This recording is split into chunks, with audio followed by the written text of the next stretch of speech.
From the American Academy of Neurology, I'm Dr. Daniel Correa. And I am Dr. Katie Peters, and this is the Brain and Life Podcast.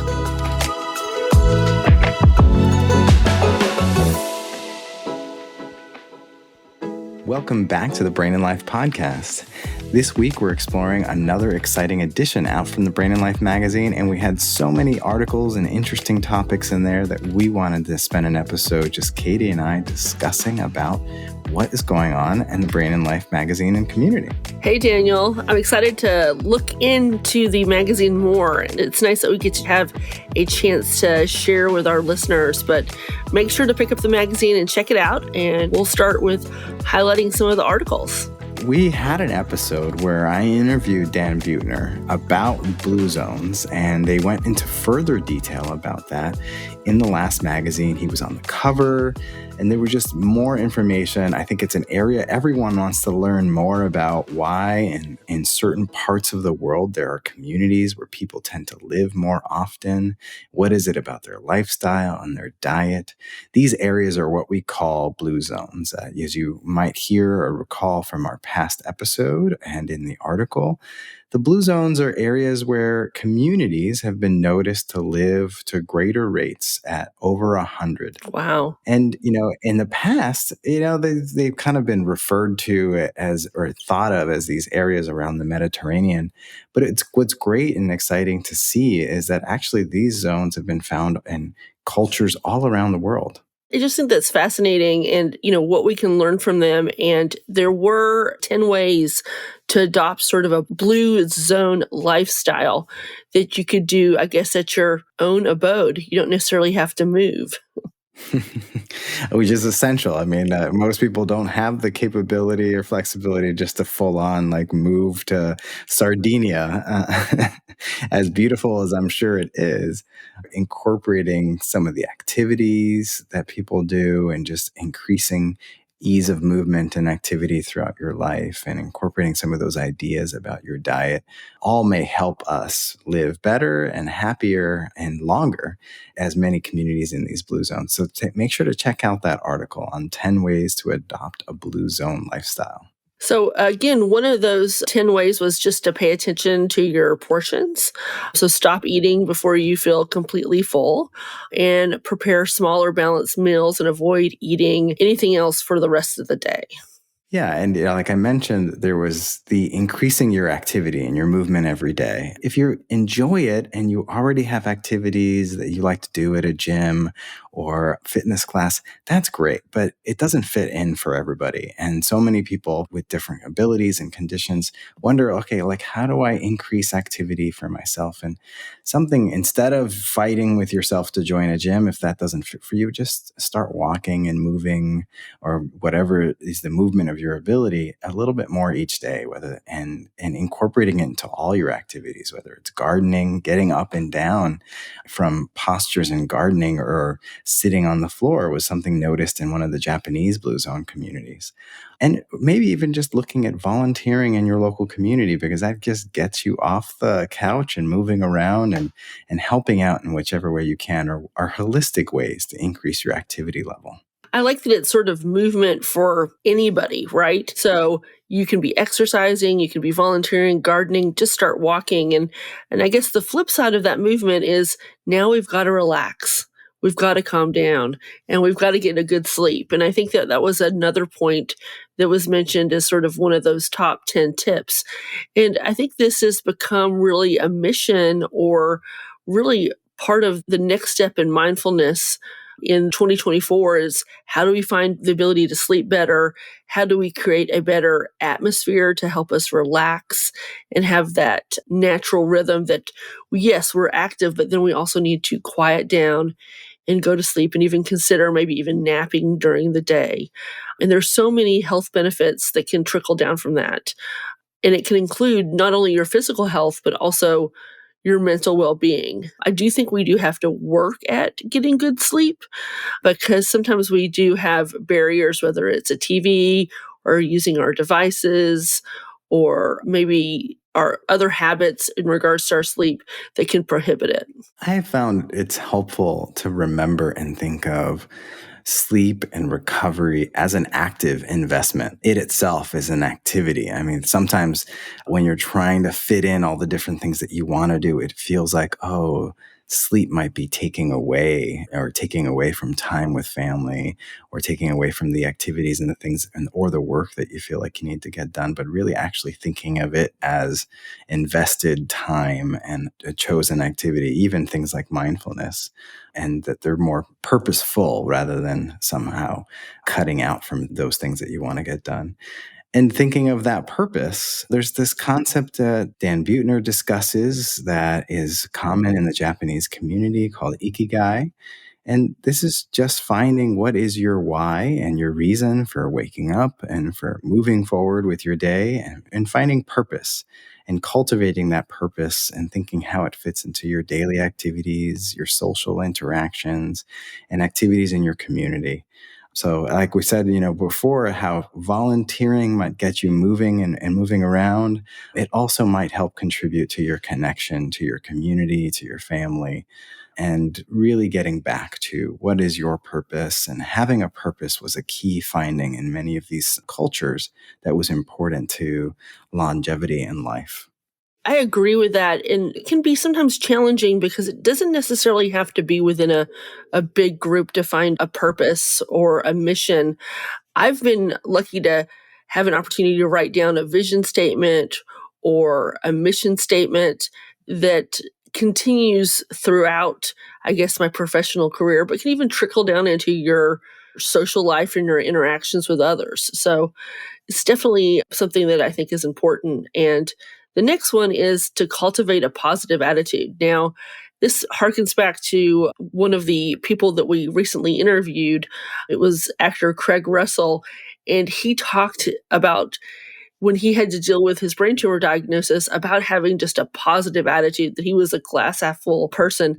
And I think this resonates with so many of our listeners that are maybe dealing with neurologic challenges or neurologic conditions, that realm of positivity can help you day to day, moment to moment, minute to minute. Yeah, and finding the ways that positivity fits in and works for you. Sometimes it can feel like, even like Craig Russell talked about, that his level of positivity for himself can feel toxic to others, and that's understandable. But what is your own definition of fostering more positivity in your life and your attitude? And many of the ones we talked about and these other items really build into maintaining social life and connections and community. That goes sometimes into finding your purpose, and sometimes even helps with maintaining your activity levels and your movement.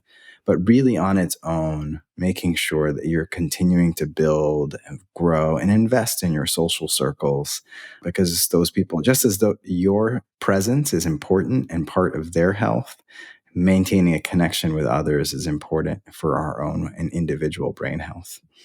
And we've talked about isolation as a challenge and a problem. So I agree, having a social sphere around you definitely has benefits for your brain health and for your emotional health.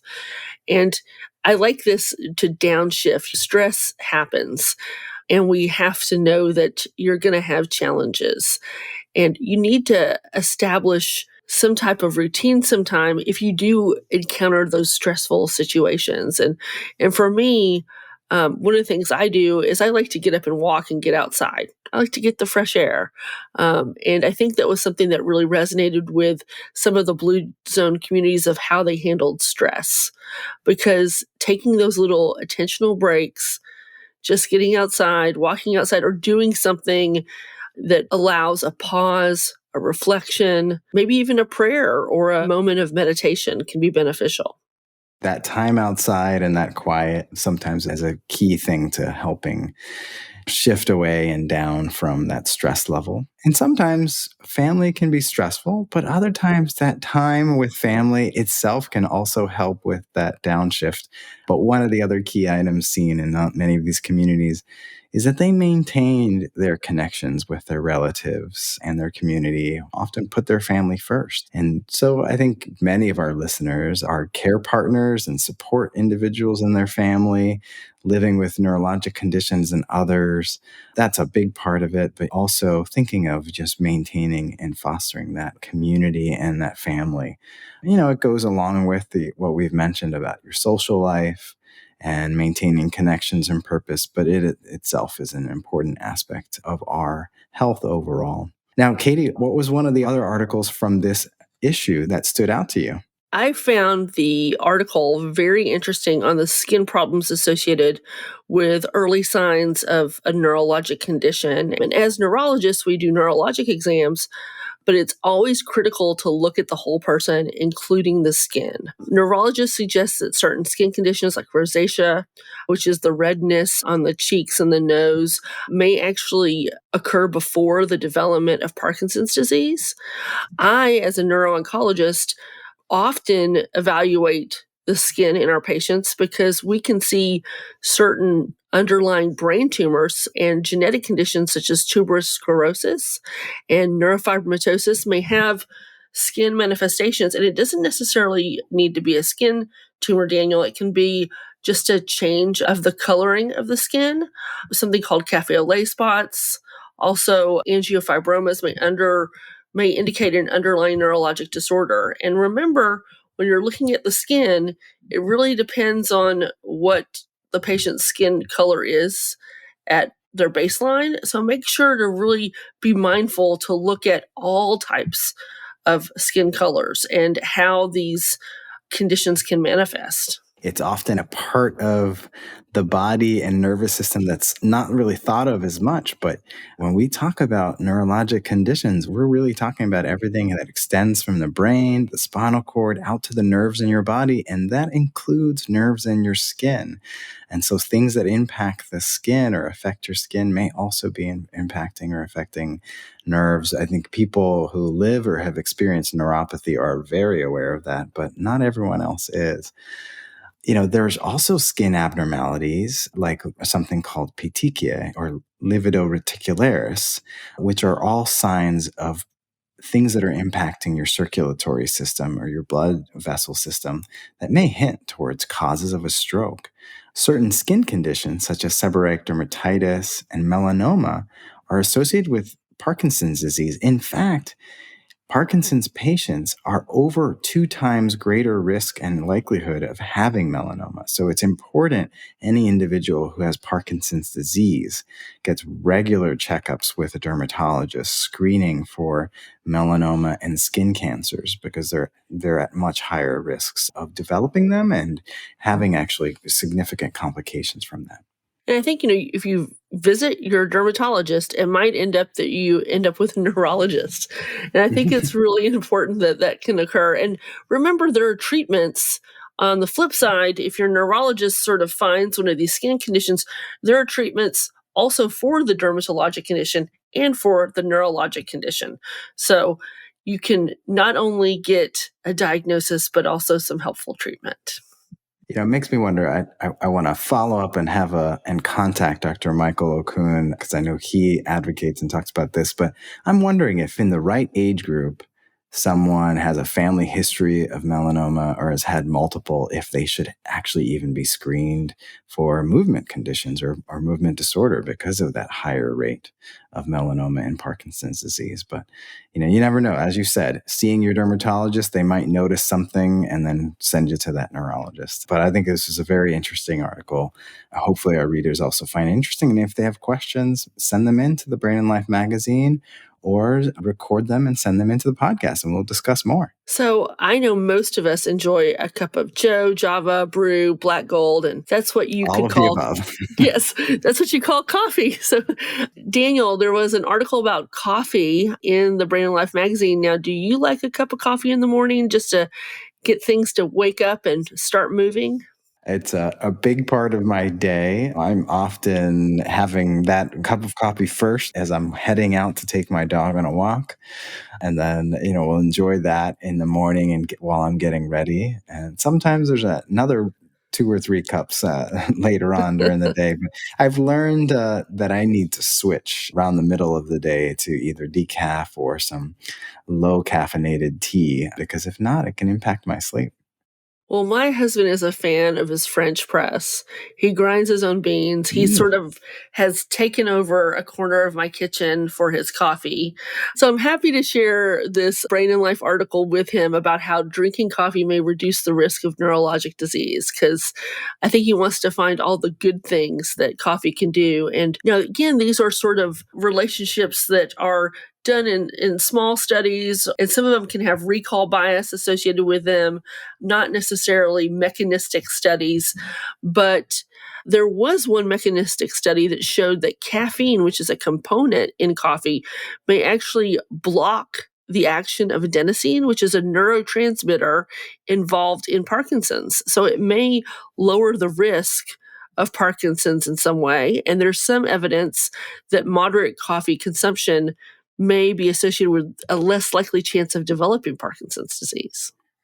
That'd be good. A lot of these things may introduce reasons to feel okay about drinking your coffee as long as it's not later in the day and impacting your sleep and rest as much and not causing stress and anxiety. There can always be too much, but these important and associations aren't necessarily always reasons to start drinking or doing something new that you weren't already doing. But there is a relationship that was shown between coffee drinking and a lower rate of Alzheimer's disease or dementia. But overall, this research so far has been somewhat unclear. Some studies have shown that moderate coffee consumption may be associated with reducing your risk of cognitive decline and dementia, and others have not necessarily found a clear association. So probably one not necessarily to point us all to drinking another cup or having or starting drinking coffee if you aren't already, just maybe a reassuring one that you're maybe doing a little bit something healthy with at least that first cup of the day.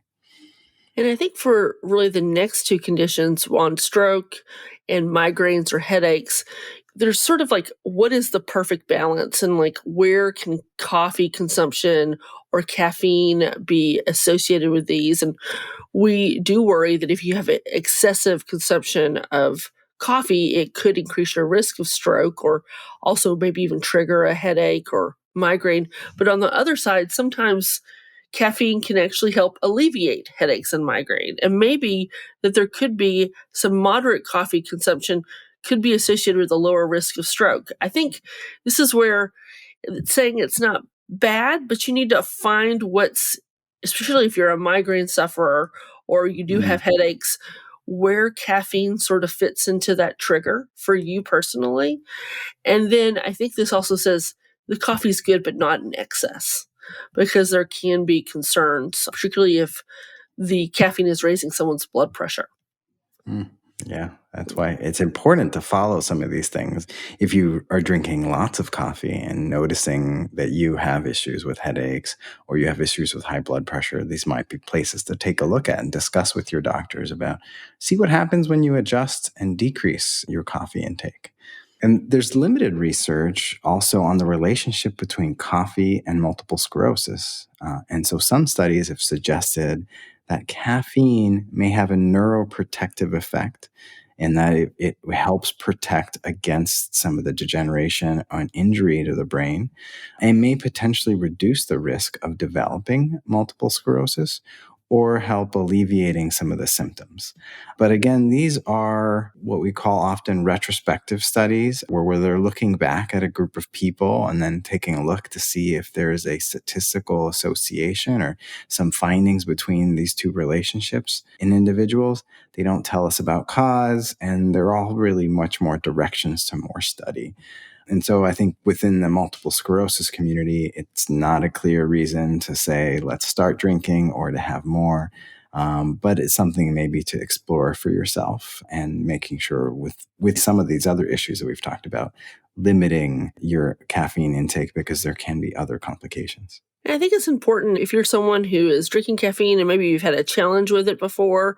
Like for me, I get a little extra hyper when I have coffee. just a little extra, but maybe talk to a healthcare professional, talk to a dietitian. You can talk to your neurologist or your PCP because, again, you want to do stuff safely. Some people do have caffeine sensitivity. There can be medication interactions and changes in your, dietary health and habits. If you're drinking coffee with like massive amounts of sugar, you could potentially be negating the good effects of the coffee with the amount of sugar that you're intaking. Definitely enjoy your coffee and be safe. I agree. It's important to remember these things aren't as simple as just that one thing to add that fixes everything. Unfortunately, the reality is especially with dietary items, it can get very complex.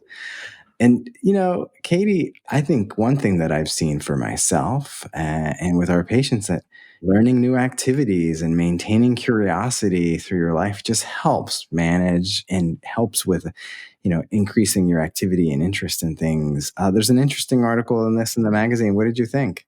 I thought it was sort of funny. At first, when I read it, I was like, juggling? I was like, I juggle so many things. But I think this actually means balls. Am I correct?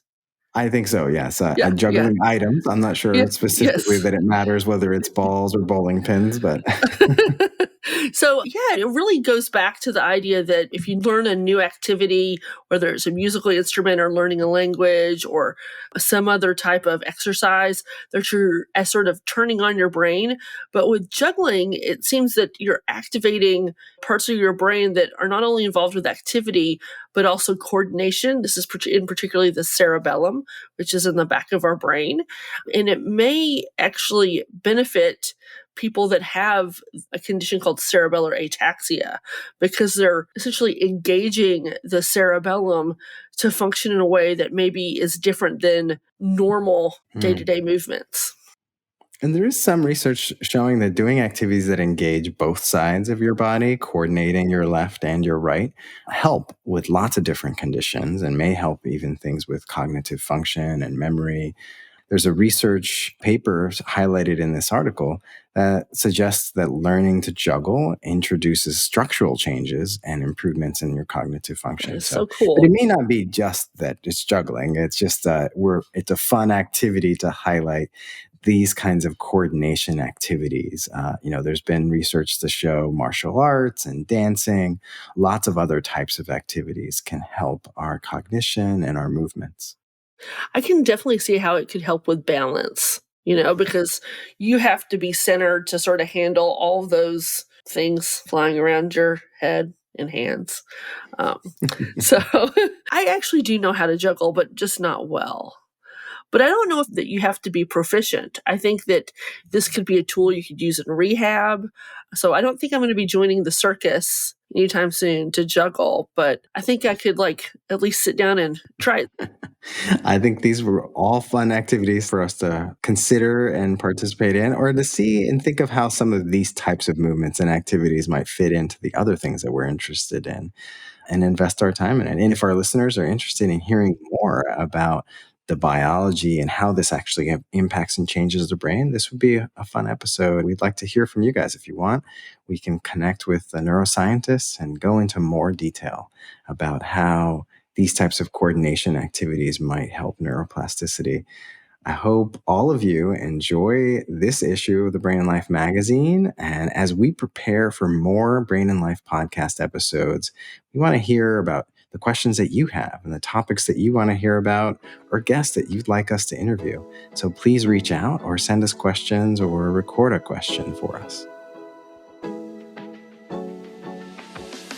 Thank you again for joining us today on the Brain and Life podcast. Follow and subscribe to this podcast so you don't miss our weekly episodes. You can also sign up to receive the Brain and Life magazine for free at brainandlife.org.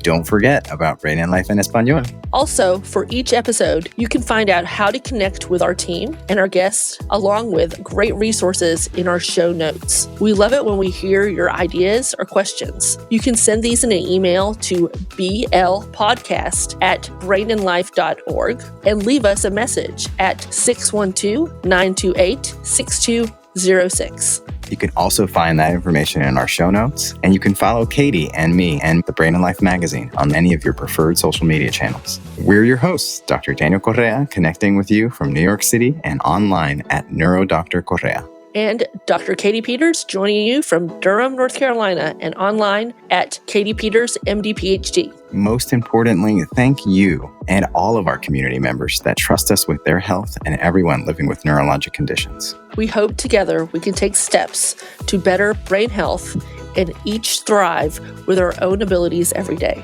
Before you start the next episode, we would appreciate if you could give us 5 stars and leave a review. This helps others find the Brain and Life podcast. See you next week.